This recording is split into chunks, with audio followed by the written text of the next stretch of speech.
Hey y'all, it's Spiritual Life Coach 43 and I am here to do Life Coach session number 14. I believe that is the correct number. I think that's what we're on. Hopefully that's right for number 14. Today is July 24th, 2020. We are nearing the end of this month. But I just want to thank you all for being here with me. For anybody who enjoys my tarot card readings and my life coaching sessions, I am available if you would like a private reading or session. Please read the description box below. And just know I appreciate all my new watchers and all the cool new viewers and subscribers, and then all the people that has been rocking with me from day one, and everybody who stayed. And we're just slowly but surely growing, and I'm just grateful for everybody. So God bless you, and thank you for being here with me. So you guys know, and if you don't know, with life coaching sessions, I focus on a topic that I feel comes to me spiritually, or something that I see going on in the world that needs to be addressed. So that's how I usually pick it. I let it come to me, and sometimes it doesn't come to me till today. But this one has been in my head for a few days. So it's called faithfulness. I'm seeing a trend in the world where we are lacking this in relationships. People are lacking this in marriage. And it's just time to talk about what faithfulness is, okay? So let's just jump right in. If you end up liking this video or you want to subscribe, please do. So please like, share, comment, subscribe. I really would appreciate that, and I just appreciate all of you. So, all right, let's start. I'm missing a ring, so hold on. Oops, sorry, I bumped the camera. Okay, I'll just wear this one. Okay. So yeah, life coaching session number 14 is on faithfulness, okay? So what is faithfulness? This is keeping your word. When it's hard, it's keeping your word and remaining loyal in a relationship, in a commitment. It could be even to a job. I'm more focused on relationships in this in this life coaching session. There's so many people, even in my readings, love is such a major topic. So, and I feel like everything relates in life, okay? In this life coaching session for faithfulness, people have to learn what that is and if that's for them. So, if you do like monogamy and you like being faithful, and even if you're not living a monogamous lifestyle, your partner needs to know that. You need to talk about these things before going into that, so that everybody's clear. So you're faithful to your word. You're faithful to whatever you feel your obligation is. That has to be discussed so that you're on the same page. Okay? I'm just going to put that out there. So let's begin with my first one. This one is called Don't Be Greedy. Okay? Don't be greedy. So many people have what they want, what they need. They took their time to pursue this person, get their person's number. They got it. They got the date. They got more dates. Now they're in a relationship. They're in a serious commitment, a marriage even. And it's just sometimes people are not unhappy. Oftentimes they are just indulging in being greedy because the opportunity presented itself and they took it when they should not have. Or they decided to pursue someone, or somebody decided to pursue them, and they just enjoyed it, and they were greedy because they thought they couldn't get caught. They thought they wouldn't.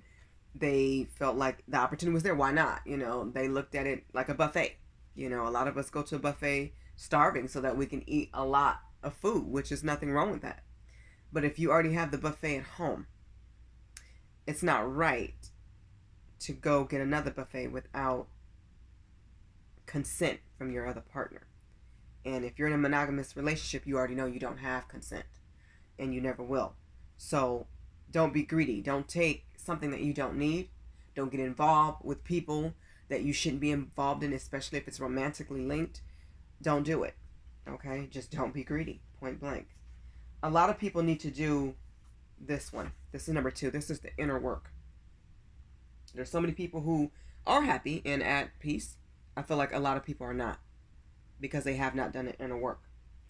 The inner work is finding out what makes you happy, focusing on any of your own problems and issues that you need to look into and correct, The inner work is getting close to God, addressing any concerns that you have within yourself. That, not just addressing it, but it starts with addressing it. But then you have to go forward and implement changes. And some people need to get help. You may need a life coach. You may need a therapist. You may need a doctor. It could be health-wise. It could be mental health. It could be physical. Whatever it is that you feel like you're lacking or missing or you need to correct or get help for, it could be childhood issues that you never addressed or got help for. It could be anything. Just issues with parenting, issues with how you grew up, or issues with family members and siblings. It could be a lot of things. It could be just issues with addictions. Whatever it is, if you don't address it, it will address you. So if you don't do the inner work and living in a lifestyle where you're always improving yourself, eventually any issues that you did not address are going to come to the surface and be problematic. And you don't want to turn to other things like cheating or other people for your emotional support and stability. Okay? Your mental stability is your own business. It's something that you have to work on. Okay? Make yourself happy. Number 3, you want to be faithful, you need to follow God's practices. Straight up. Okay? There is no outside influences. There is no cheating. There is no extramarital affairs and all that nonsense. We need to listen to God and go back to the ways of doing things right. I believe it's commandment number 7. It talks about, infidelity. And it talks about, you can't be doing that. I mean, it's just, that's something you just can't do. And more people need to make that a staple in their lives and make that concrete, because some people feel like they can do it as long as they don't get caught. Let me let you know something. There's no such thing as not getting caught, because God sees every move we make. And oftentimes, I will say 99.9% of the time, you're going to slip and send the text to the wrong person. You're going to slip and start to show differences in your behaviorisms, like being too happy, or always gone, or change in sexual behaviors, change in moods. It stands out, and you will get caught, as you should. Disrespect is not okay, and it should never be tolerated. Okay? When you stay close to God and you're going to church, you're praying with your person, you're praying with your romantic interest or your significant other, you're praying for each other, spiritually, quietly, out loud, together.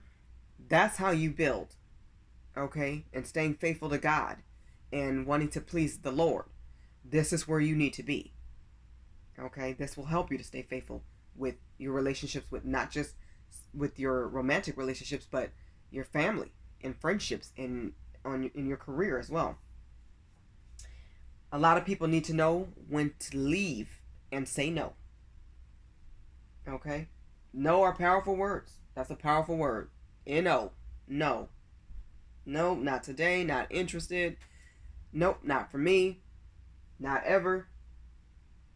You don't even have to say the other words. Just no. No, thank you.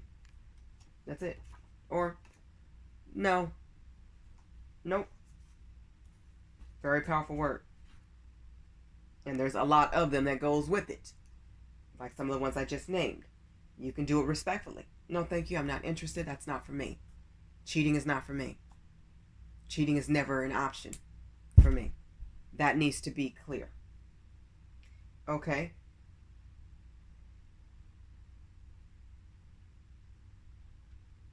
Keep your significant other in the know. Okay? Make sure they know that they're important and valuable to you. Make sure they know what's going on with you and in your life. Make sure you know when to leave a party. Make sure you know when to leave a situation. If something looks like this person's intoxicated and they're ready to get sexual with everybody, that's your cue to leave. It could be your cue to say, you know what, let me go tell her sister that she might need a ride home. Let me go tell, her friend, her friend might need to get some rest. There's ways to handle certain things. Or if somebody is just coming onto you and is disrespectful, you need to know when to leave a situation. So, this is not for us. This is not my scene. I see where this is going. I'm getting a strange feeling. I'm not comfortable. Maybe I've had a few to drink, or I'm in a situation where I haven't had anything to drink. They haven't had anything to drink, but there's some type of tension there, or there's some type of attraction that's going on that's kind of weird. It might be for me to sit at another table. It might be best for me to leave. It might be best for me to keep a friend next to me, somebody who's very loyal and faithful, who's going to help me stay grounded. It might just be great if I go look for my spouse at the party and go snatch him or her up and keep them close. So knowing when to leave a situation, knowing what to do in a situation, and knowing when to say no in a situation is going to be pivotal and very important. We all know the significance of honesty. Okay, so honesty in your courtship or when you're dating is going to be something that people need to rely on more in life. A lot of people are playing with honesty. They're bending truths. They are not sticking to their words, which is not cool. You need to be honest about your needs, about what you really want in life, and who you really want, and your core needs, your core values. A lot of people date, and then they start having fun, and the conversations become fewer. The depth of the conversations are not there. So people have to make sure they balance having a good time with learning this person and looking at yourself. Do I meet this person's expectations? Do they meet mine? Are we evenly and equally yoked? Instead of just having a good time and going forward, we forget the core things, and then it comes out later and we missed it because we didn't ask about it, or they didn't offer that information when they should have, and you should have asked as well and learned this person before jumping into something so serious. People need to take their time and not rush a relationship. Get to know that person first to see if they are even worthy of a relationship. You need to be friends first. I'm leaving it there on that one. I like this one a lot. I say keep your eyes on the prize. What does this mean? This means to stay focused in making your partner happier. Okay? So the goal in a relationship is to make each other happier. You should already be a happy person or a happy soul within you. Nobody can make you happy. That's your own personal choice. But people can add value to your life and add excitement and help you to be happier and bring out the best in you. Okay? And you do this by taking trips, going on vacations, watching funny movies together, or whatever you guys like. Some people like horror movies. Whatever you like to do together, do those things. Togetherness is huge. Okay? So make sure you recharge each other, lift each other up, and say positive things to each other. Continue date nights. Just because you're in a marriage or a relationship, it doesn't mean dating stops just because now we're married or we've been together for 10 years so we get to stop. No, dating is continual. You date your person for life. Okay? Some people will even renew their vows. Whatever you like to do that makes you both happy, you continue to do it. That's how you make each other happier. Okay? And as I was just talking about togetherness, leads me right to my next card. This is having a togetherness mindset. Okay? So this is not I, not me, but we. Okay? You need to get used to saying, we like to do this. You know, of course you're your own individual, you're your own person. However, when you're together and you are a union, it's about we. Okay? A lot of people like to say, that's the wife. I don't like that phrase. No, you should be saying that's my wife. That's my husband. Not that's the husband. Because it sounds separate to me. Like you're separating a union. That's a phrase I can't stand. When people say that's the wife. That's, that's the boss. I don't care if you say that's the boss. But at the end of the day, if that person isn't a subordinate or a co-worker at your company, then that's just your boss. So you should be saying that's my boss. That's our boss. Okay? So when it comes to relationships, you should be saying my. We. Those are the words that show togetherness. We are together. Okay?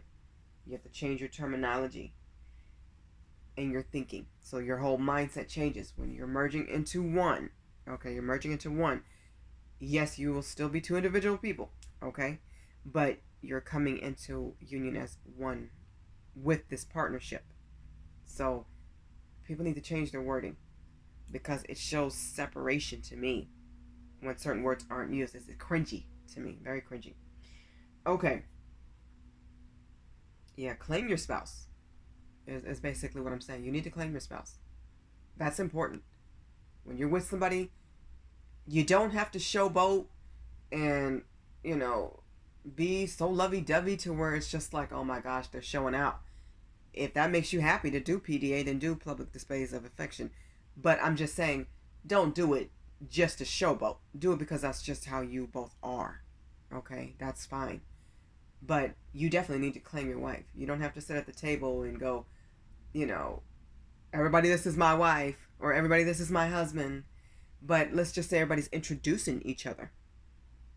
Don't introduce your wife as this is the wife. This is, and you say the name. No, you need to claim your person. This is my wife, and then you say her name. This is my husband, then you say his name. Claim your person. Okay. You need to tell your spouse or significant other what you want. We briefly addressed some needs, and we went over this a little bit.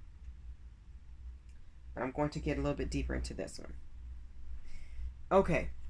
What I mean by what you want, it's time for people, I already said, to get back to honesty. Even if it's something as simple as a compliment. Maybe you're around people that compliment you all day long and you go home and your spouse don't. And it bothers you. That's the time to say, hey, let's talk real quick. Or do those things, like compliment your person. Sometimes just by you taking on that energy and saying, okay, I'll compliment my husband, in hopes of motivating him to compliment me. So that can happen. But if it doesn't happen, and that's something you feel like, that's something I really like. It's something I really need. Or I need somebody to ask me, how was my day? Or I need my spouse to ask me more questions about me. You need to say that. Sometimes we assume that they know better and they know right from wrong. And of course, everybody knows right from wrong to some extent. But we're all here to learn. And we're talking about billions of people learning each other. We change all the time. We want different things all the time. Like when a new toy comes out, not everybody will want that toy, but a lot of people and children will want that toy. So wants and needs can change. As they do, you need to let your partner know, okay, that I like compliments. I like going to this place. I never thought I would. I like going out to like unique dates. I like going to the zoo, or I like going, to roller coasters and theme parks.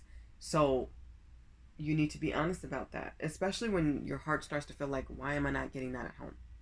When I'm around thousands of people or hundreds of people, I work with clients and they're so kind and they're so loving and they're very, whatever they are to you, and it starts to bother you that you're not getting that reciprocated within your own spouse or partner. It's time to let them know that it'd be really great if I could get a little bit more affection. It'd be really great if I get more hugs. It'd be really great if you could do that. I'd really like that from you. So you don't have to say, well, everybody else does this. How come you don't? It's how you say things. Just focus on making it sound really positive and focus on what you want rather than everybody else is doing it. Okay? Or this person has this. How come I don't have that? Just focus on, I really like these types of rings. I really like this type of jewelry. I really like this type of food now. I'm really interested in getting healthier now.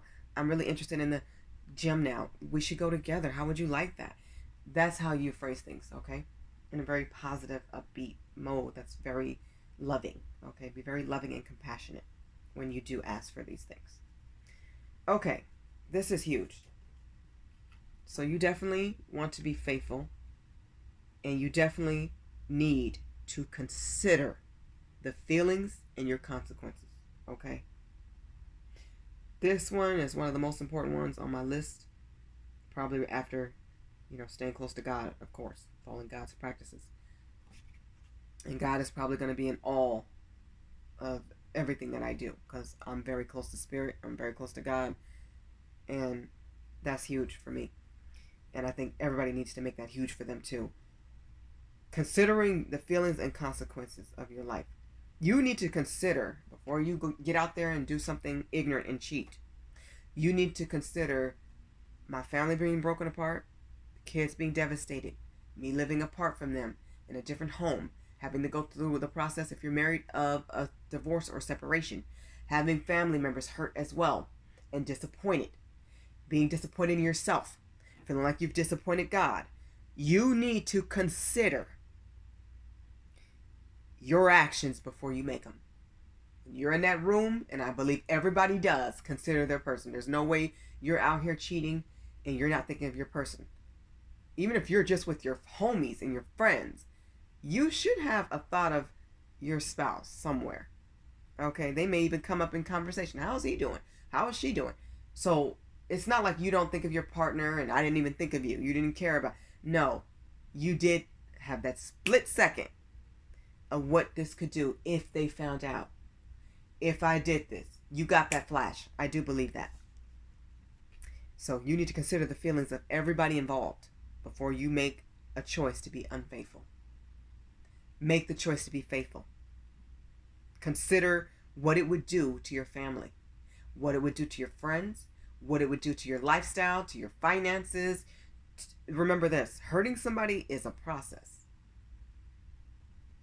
They don't get better typically in one day when it's this deep, when it's a severed of a relationship, especially matrimony and marriage. You don't heal in a day from being unfaithful. You don't heal in a week. You don't heal in a month. It takes years to heal. This is why so many crazy things happen in between. So many mean things are said in between, arguments and disputes, back and forth in the courts. The dividedness with the children at times. Then it's their mental and their stability that's now shook. You've rocked their foundation when you do that. No matter who cheats, male or female. Wrong is wrong, and there's major consequences for it. When you don't consider what it would do to your family before you do it, you've showed lack of care. So consider the feelings of others, especially these are your loved ones we're talking about. And also consider the consequences, because they are grand and major and life-changing consequences. Okay? Some kids don't even want to be around the parent who cheated. Some kids can do it. They're still hurt by it. And they may take their hurt and frustration out on themselves, or feel like they were the problem, feel like they weren't good enough, feel like they should have worked harder in school, even if they got all A's. So let me tell you this. It affects everybody. So you need to consider the feelings and consequences of others, because they are grand and life-changing. My last one is decision. Being faithful is a decision. Being happy is a decision. You have to choose it. And you should know what this is before you get into any relationship, so that it is clear to the other person. Make it clear. You have to communicate that. That's the only way they know. But you also have to make a decision and decide what type of person you are. And yes, we can all change, but understand this. If being faithful is not the core of who you are, and it's not the core of who you want to be and who you plan to be, and you go into relationships saying you're faithful, you will be exposed for what you really are. It is a decision to do what's right in this world. It's a decision. We make decisions all day long. Every single day. What we eat, what we wear, where we go, who we go with, who we talk to, who we don't. We make decisions all day long. The most important decisions in your life will affect other people and yourself. So if you get out here and be reckless, you've decided to be. Even if you said, I've always been faithful, it was just that one time, you still decided to make it that one time. Or that 100th time.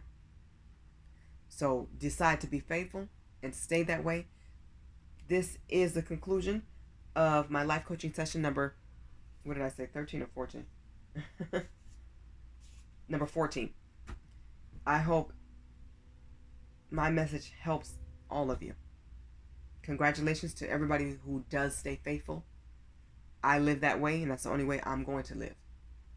But I do see so many people are not living that way. I'm not judging, but I do feel like God wants us to be faithful people to Him, to our spouses, to ourselves, to our friends. We have to decide what type of life we want to live. And as long as we're here, we can change for the better. Even that's a decision and a choice. Make your choices in life wisely. Okay, I hope you guys have enjoyed this video. I wish everybody love, blessings, and infinite joy and abundance. Have an awesome weekend. Bye, y'all.